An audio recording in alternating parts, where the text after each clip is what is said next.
The trade planet of Varel 9 was always loud, always crowded. Huge ships flew overhead, and every street was packed with aliens from different worlds. Some came to sell, some came to buy, and many came just to survive. Among the noise and flashing signs, nobody noticed the quiet figure sitting near a trash bin at the edge of the lower market. She looked like nothing special, tired, pale, and covered in dirt. Her clothing was torn and her small hands trembled as she held a cup made from a broken metal can. Most passers-by didn't even glance at her. Some looked and then quickly looked away. A few laughed. One child threw a piece of old bread at her and ran, but she didn't move. She just sat there, her head bowed, her long white hair messy and covering most of her face. Her skin, a soft bluish color, looked dry and cracked in places. The only thing that showed life in her were her eyes, sharp, intelligent, and calm, even as her body showed weakness. Then came the boy. He wasn't much older than 20, short, for a human, with messy brown hair and a tool belt that looked heavier than him. His clothes were stained with oil and his hands had small burns from machines. He worked at a nearby repair stall, fixing old drones and damaged delivery bots. He stopped when he saw her. For a moment, he just looked. Not with pity, not with fear, just curiosity. "Hey," he said gently, kneeling beside her. "Are you okay?" The woman didn't answer. She just looked at him silently. Her eyes met his, and for a second, something flickered behind them. Surprise? Confusion? She wasn't sure. He pulled out a small plastic box from his bag. "It's not much," he said. "Just some noodles and dried veg bits. Want it?" She looked at the box, then at him. Slowly, she reached out and took it with both hands, almost like it was something precious. She didn't speak, but gave him a small nod. "I'm Kai," the boy said, scratching the back of his neck awkwardly. "I work around the corner. If you need anything, well, I'm usually near that red sign with the broken letter." Still no answer, but her eyes followed him as he walked away. Later that night, after his shift, Kai returned with a blanket. The woman hadn't moved. He wrapped it around her shoulders and placed a sealed water packet beside her. "You can sleep inside the workshop if it gets too cold," he offered. "My boss doesn't care as long as no bots go missing." This time, she whispered something. "Why?" Kai blinked. "Why what?" "Why help me?" she asked softly. He thought for a second. "Because you needed it." He shrugged. No one else was doing it. That answer confused her even more. She had traveled to many planets in secret, seen the powerful ignore the poor, watched rulers step over the weak. In her experience, people only helped if there was a benefit. But this human, he didn't want anything. She decided to follow him. By morning, she was sitting quietly in the corner of the workshop, wrapped in the blanket, sipping more water. Kai's boss, a tall insectoid named Graz, raised one eye. "What's that doing here?" Graz asked in a buzzing voice. "She's not that," Kai replied. "She's just tired and hungry. She won't be a problem." Graz grunted and waved a claw. "Fine, but if she touches the scrap pile, she's out." The woman didn't speak much, but she listened. She watched how Kai handled old machines with care, how he spoke kindly even to angry customers, and how he joked with Graz, who clearly liked him despite pretending not to. At lunchtime, Kai handed her another meal pack. "You got a name?" he asked. After a pause, she whispered, Ella? Nice. Sounds kind of fancy." She almost smiled. Almost. Over the next few days, Elle stayed quietly in the back, never asking for anything, always helping a little, sweeping the floor, stacking wires, fetching tools. Graz noticed. "She's got good hands," he muttered. "Doesn't talk much, but better than most apprentices." Kai laughed. "Maybe she used to fix things before." Ella tilted her head. "I watched others fix things. I liked watching." Kai showed her how to hold a welder, how to twist connectors, how to read the simple circuit maps. She picked up everything quickly. Almost too quickly. "You learn," Fast, he said one evening, wiping sweat from his brow. She gave him a small look. I learn what matters. Kai didn't think much of it. To him, she was just a quiet girl who needed kindness. A mystery, sure, but not a danger. She never asked for money or made demands. She worked, she listened, and she smiled sometimes.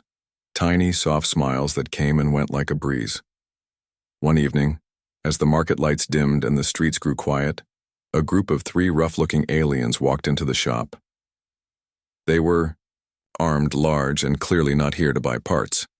"Where's Graz?" one of them growled. Kai stood up. "He's out." "What do you want?"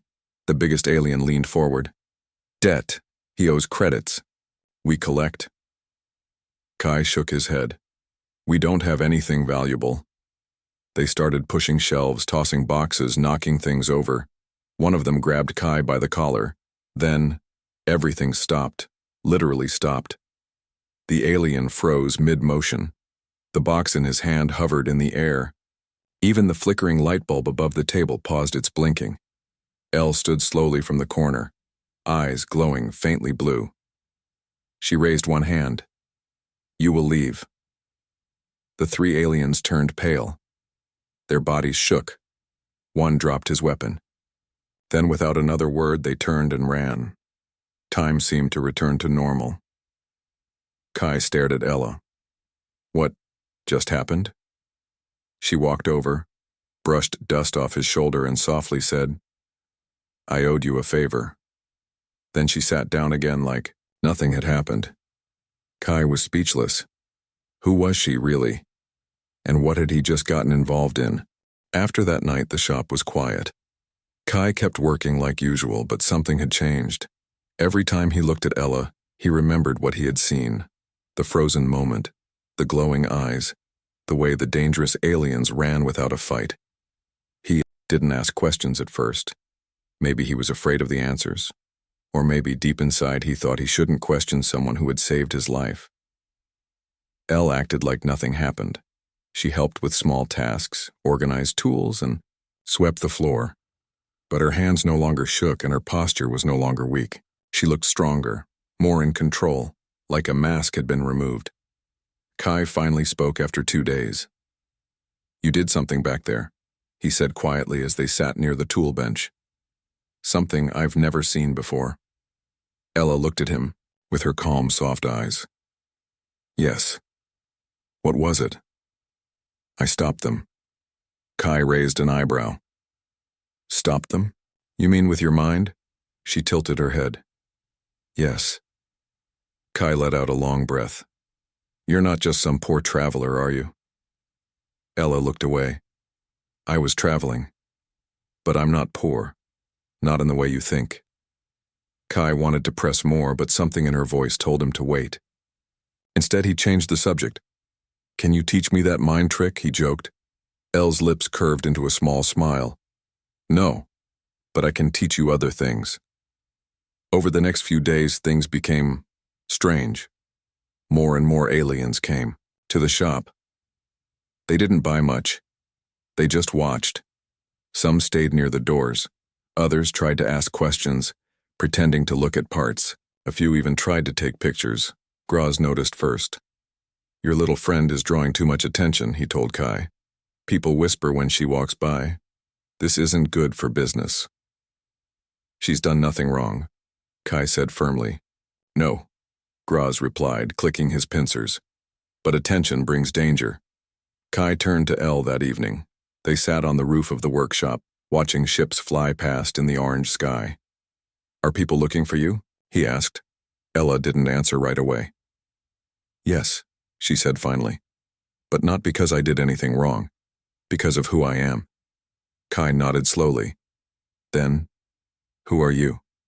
There was a long pause. "I am Ilarithe," she said softly. "Queen of the Varenthian sector, ruler of the Calirian Empire." Kai blinked. He thought maybe he had misheard. "You're a queen?" "Yes."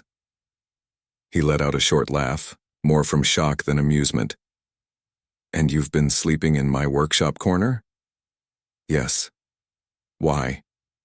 She looked at him, and for the first time, her eyes were full of emotion, sadness, confusion, hope. I left my throne because I couldn't trust the ones around me anymore. They said they served me, but they only wanted power. They wore smiles, but planned betrayal behind my back. Kai stayed quiet. He listened. So I left everything. I disguised myself. I traveled alone. I wanted to see the galaxy. To see who people really were when they didn't know I was watching. And what did you find? I found greed, cruelty, but I also found you. The next day, the situation grew worse. A silver ship hovered above the market district. It had no markings, but its design was sleek and clearly expensive. 3 armored figures stepped out, tall, dark-skinned, with silver armor and glowing chest plates. They moved like soldiers, and their faces were sharp and serious. They didn't ask questions. They showed a hologram of El's face to every stall owner.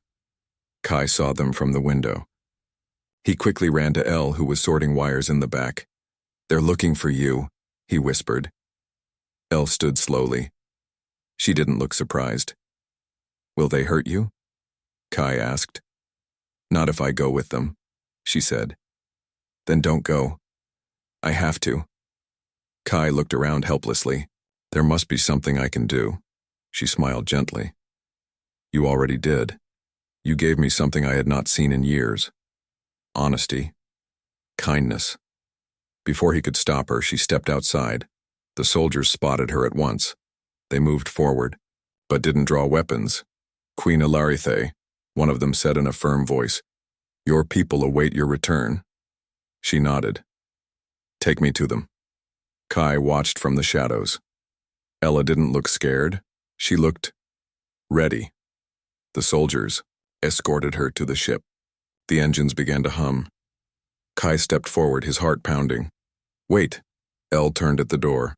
"Will I see you again?" he asked. She looked at him for a long moment. "Yes," she said. "Very soon." Then the ship rose and vanished into the sky.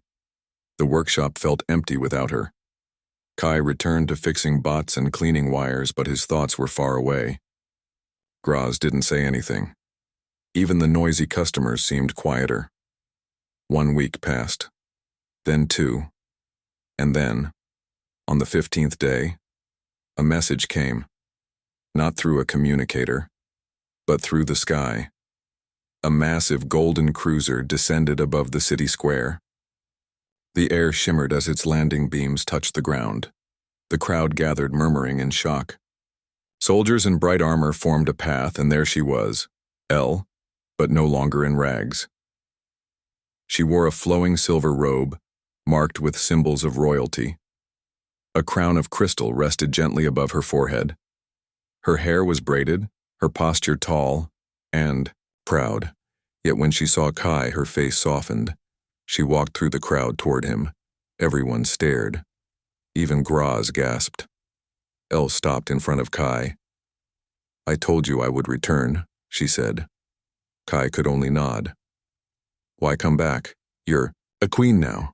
"I was always a queen," she replied. "But I only became whole when I met you." He looked stunned. "What does that mean?" She took his hand gently. "I came back because I have one more question." "What is it?" She smiled. "Will you come with me?" The crowd was frozen in silence. The shining starship behind Queen Ilarithe hummed softly, glowing with quiet power. Its armored guards stood still, their golden capes catching the wind. But all eyes were on her, and on the tiny human standing. Before her, completely stunned, Kai didn't know what to say. He was still wearing his dirty workshop clothes. He had grease on his hands, and a wrench still hung from his tool belt. Meanwhile, Ella, now Ilarithe, looked like someone from a legend. She stood tall, calm, and graceful. Her silver robe shimmered as she moved, and the crown above her soft bluish face sparkled like a star. But her eyes, those soft, kind eyes, had not changed. They still looked at Kai the same way they had when she first accepted noodles from his hand. "I came back," she said gently. "For you." Kai blinked.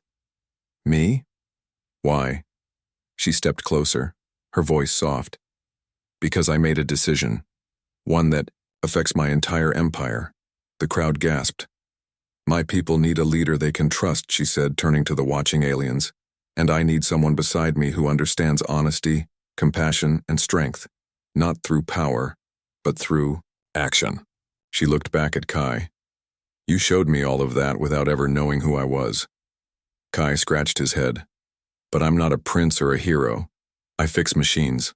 I sleep in a back room full of wires. I don't belong on a throne. You don't need to belong to a throne, Ilarithe replied. The throne needs someone like you. Graz pushed through the crowd, his long insect eyes wide. Kai, what are you doing just standing there? Go already.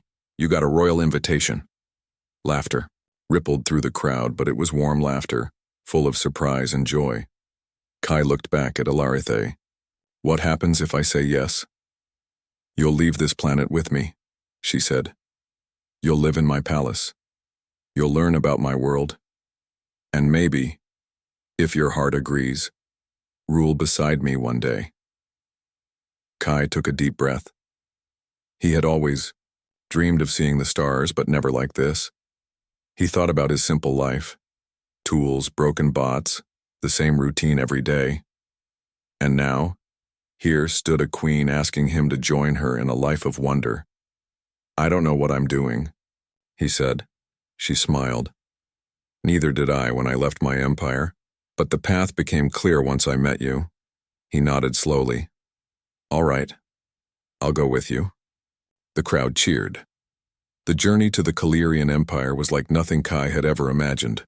The starship soared faster than light, passing through colored tunnels of space. Inside, everything was clean, bright, and quiet. Soft music played in the halls. Windows showed stars and distant galaxies. Ilarithe gave him his own room, larger than the entire workshop back home.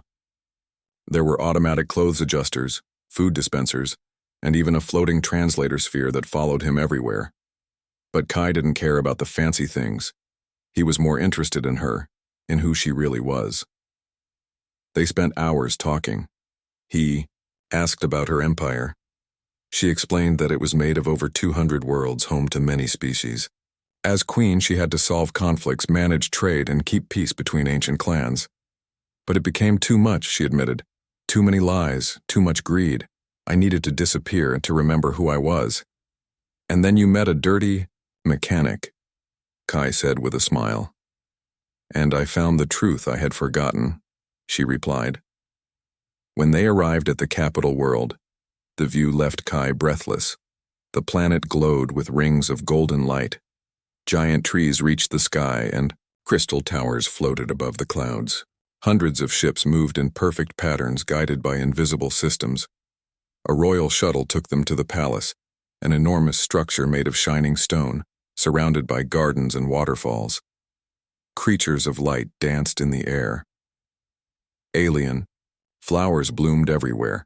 Ilarithe was welcomed by cheering citizens. Her return had been unexpected. Many nobles stood in line to greet her, their faces full of fake smiles. But when they saw the small human walking beside her, they whispered, "Is that a servant?" One asked. "No, that's the one she chose," another whispered back. Kai could feel their stares. He knew he didn't look like much, but he kept walking proudly beside Ilarithe. He had helped her once when she had nothing. Now, she walked. With him when he had nothing. That meant something. The next few days were filled with surprises. Kai was given a teacher to explain palace customs. He learned the basic history of the empire and how royal dinners worked. He even got fitted for proper clothes, simple but elegant, just like he liked. At first he felt out of place. The palace was too clean, the people too perfect. He didn't know how to use half the tools in his own room. But then, something strange happened. A power generator failed in the lower palace. The engineers panicked. They couldn't fix it in time for a big council meeting. Kai heard about it. By accident, he grabbed a toolbox and rushed in. Within 20 minutes, he had the old system back online using basic tricks he learned at Graz's workshop. Everyone was shocked. "Your Majesty," one officer reported to Alarithe. "Your guest fixed the system." She just smiled. "That's what he does." Kai started helping with more things, solving problems that others thought were beneath them. He spoke kindly to the workers, asked questions, and gave ideas no one had thought of before. Soon, whispers in the palace began to change. "Maybe the queen made a wise choice," some said. "He may not look royal," others added, "but he acts like a leader." Ilarithe watched all of this with quiet pride. She didn't rush him. She let him find his place step by step. Then one night they stood together in the garden. The sky above them shimmered with moving stars. "You've changed this place already," she said. "I didn't mean to," Kai replied. "I just fixed what was broken." "That's what I needed most," she said softly. Not someone who wanted power, but someone who knew how to fix what others ignored. She turned to face him. "I have one more question." Kai blinked. "Another one?" She smiled. "Will you stay? Not as a visitor, but as my partner?" Kai looked at her, at the stars, at the life he had now, and then he smiled. "Yes, I'll stay." The news spread like wildfire across the empire. The queen had returned, and she had chosen a human. Whispers filled the royal halls. Some nobles were confused, others were angry. A few were secretly impressed. But everyone wanted to know who was this small human who captured their queen's attention. Kai, however, didn't care about the whispers. He didn't care about the robes or the crown or the titles they offered. He cared about one thing, Ilarithe. The same woman who once sat in a workshop corner, cold and silent, now stood tall in royal meetings, always looking calm, wise, and graceful. Yet when they were alone, she was still Elle, quiet, kind, curious and sometimes shy. She laughed at his simple jokes. She still liked basic food instead of royal meals, and she still listened carefully to his words. Their bond had grown strong. Kai had found his rhythm in the palace. He helped improve broken systems. He taught simple repair methods to young trainees. He didn't try to act like a prince, he just acted like himself. And somehow that made people respect him more. Even some royal guards, once cold and distant, began to greet him with friendly nods. But not everyone was happy. One evening, during a formal dinner, a noble named Varnas stepped forward. He was tall, with silver skin and sharp eyes. His family had served the royal line for generations, and he did not hide his dislike for Kai. "Your Majesty," Varnas said, bowing low, "the council wishes to know your future plans, for leadership, for alliance, and for succession." Ilarithe understood the real meaning. The council wanted to know if she would marry, and if so, whom. She placed her silver cup down and stood. All eyes turned to her. "I will speak with the council tomorrow," she said, "and I will announce my decision then." That night, she walked with Kai through the garden under the twin moons. He could feel something was on her mind. "They want you to choose someone," he said. She nodded. "Yes, and I already have." Kai looked at her carefully. "You mean me?" She stopped walking. The cool wind touched the leaves around them. "Yes," she said softly. "I want you by my side, not just as a guest, not just as a helper, but as my partner, my equal." Kai didn't answer for a moment. His heart beat fast. "You know I'm not like them," he said. "I don't know your laws. I don't have power. I don't speak in riddles." She stepped closer. "You have something greater than all of that. Honesty, loyalty, and the courage to care when no one else does." Kai smiled just a little. "That's not royal stuff." "It's what makes a real leader," she replied. Then, without waiting, Ilarithe did something no one expected from a queen. She knelt. She held out a small crystal ring glowing softly with blue light. "Kai," she said, her voice steady and full of meaning, "will you marry me?" Kai blinked. "You're kneeling," he whispered. "You're a queen." "I'm a woman," she said, who found the one person I trust with my heart. Kai swallowed hard. He looked around, the garden, the sky, the stars, the empire beyond. And then he looked at her. Yes, he said, smiling. Yes, I will. The next day, the palace gathered in the great hall. Hundreds of nobles, officials, and citizens watched as Queen Ilarithe stood on the steps of the crystal throne. She held Kai's hand proudly. I have made my decision, she said loudly. I will not marry for politics. I will not marry for power. I will marry for truth. She looked at Kai. This human who helped me when I was at my lowest is the one I choose. The crowd was silent at first, then a few clapped, then more. And suddenly the entire hall rang with applause. Even some nobles who had doubted her choice now saw the strength behind it. This was not a weak decision. It was a bold one. Kai, for the first time, stood in front of them with confidence. Not because he was rich or powerful, but because he had earned respect with actions, not words. Preparations for the royal union began. The empire hadn't seen a royal wedding in decades, but this one was different. It wasn't just about politics, it was about hope, about reminding everyone that true loyalty and love could exist even between different worlds. Gifts poured in from every planet. Artists painted the couple, musicians wrote songs. Even the smallest colonies celebrated. Kai, however, asked for one simple thing. No golden thrones, he said. I want my old toolbox kept somewhere in the palace. Ilarithe agreed with a laugh. You'll have your toolbox. But at least let them make it shine a little. He smiled. Fine, but no diamonds on the wrench. The night before the ceremony, Ilarithe stood on the palace balcony, looking at the stars. Kai joined her quietly. Are you nervous? She asked. A little, he admitted. This is the biggest thing I've ever done. Bigger than fixing broken drones. She turned to him. You already fixed something more important. What? My heart, she said softly. Kai didn't speak. He just held her hand, and together, they watched the stars. The palace never looked so bright. Golden light shimmered across the towers.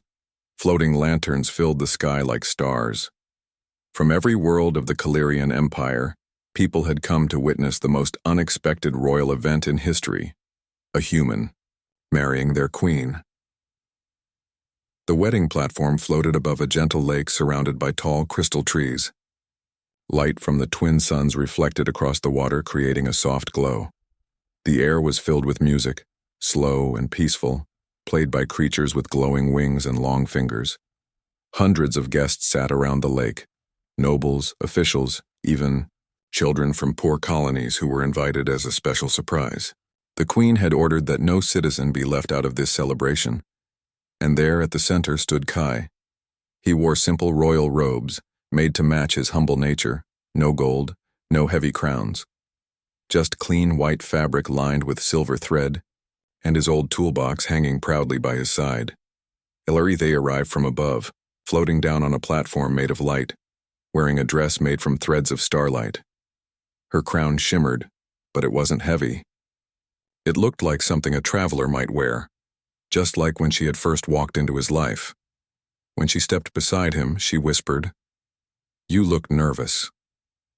"I've faced angry aliens and broken engines," Kai said with a smile. "But I've never stood in front of a whole galaxy before." "You're doing well," she said, gently squeezing his hand. The elder priest of the empire began the ceremony. Today, the priest said, "We celebrate not just a royal bond, but a reminder that kindness is the strongest force in the universe." He looked at the crowd. A queen disguised as a beggar found the heart of a true protector, and a human with no title or power gave his help without expecting anything.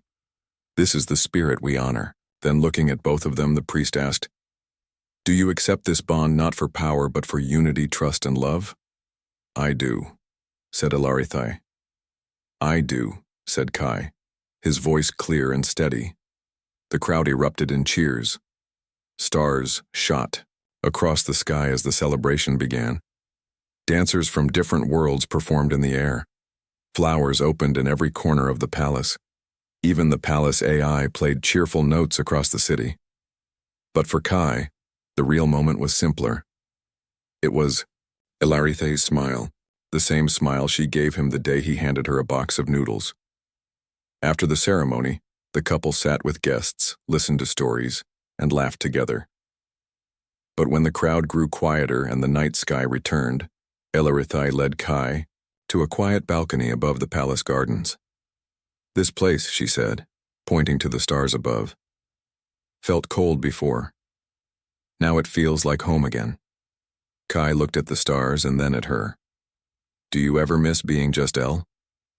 "Sometimes," she admitted. "It was simple, no pressure, no fear. But now," she added, "I have you, that changes everything." They stood together in silence, holding hands. Days passed. Kai didn't become a king in the traditional way. He didn't sit on a throne or hold meetings with a bored face. Instead, he kept doing what he loved, fixing things. He created new training centers for young workers.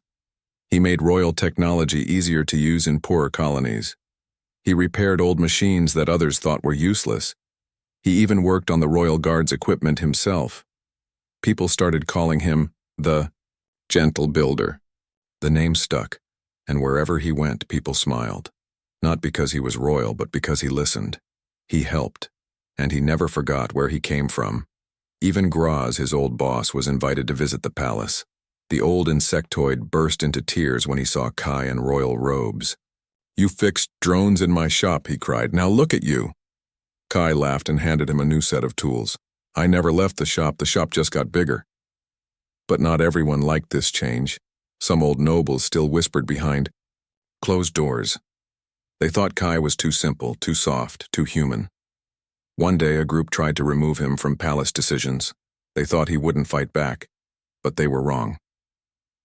Kai stood in the council chamber, unshaken. "I didn't ask to be here. I never chased a crown. But I earned my place by helping when no one else would. If you want a leader who only talks, I'm not your man. But if you want someone who acts, who cares, then I won't leave." Elarithe stood beside him and said, "He is not just my husband, he is my strength." The council fell silent. From that day on, no one questioned his place again. Years passed. Under the rule of Elarithe and Kai, the empire grew stronger, not through war but through unity. Small worlds were given voices. Poor colonies received help. And alien races that had never trusted the throne now sent messages of friendship. And the story of the tiny human who helped a beggar queen became a legend. Children told it as a bedtime tale. Writers carved it into the walls of libraries, and a statue was built in the center of the capital, not of a warrior, not of a king, but of a young mechanic handing food to a tired woman in rags. Below the statue, simple words were written. "Greatness begins with kindness." One night, Kai sat beside Elarithe in the garden, now older but still full of wonder. "Do you ever think about that day?" she asked. "The one in the alley?" he said, smiling. "Every day." "I looked like nothing," she said. "You looked tired," he replied. "That's all I saw." She leaned her head on his shoulder. "And you," she whispered, "became everything I needed." They sat under the stars, peaceful and proud, and somewhere far above, across the sky, a new star was named, the Star of the Builder.